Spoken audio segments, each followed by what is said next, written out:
Dak sa lake. Dito yan sa lake.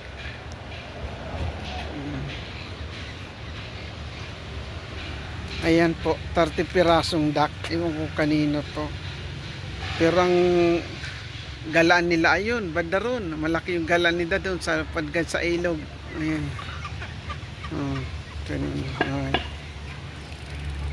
Ayan, pagkain nila, nagre-relax sila.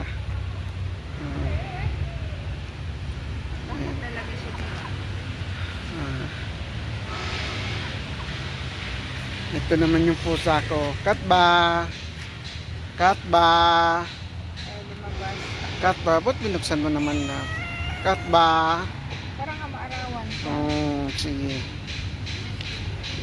Ayan yung ilabas. Katba!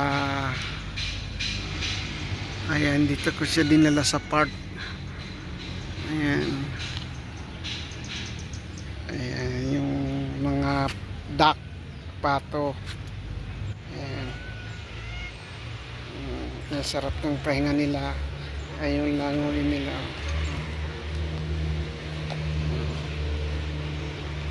Anong street to? Ayan po.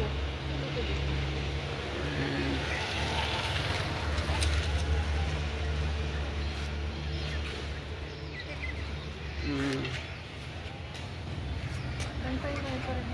Ay, hindi. Ulit ba?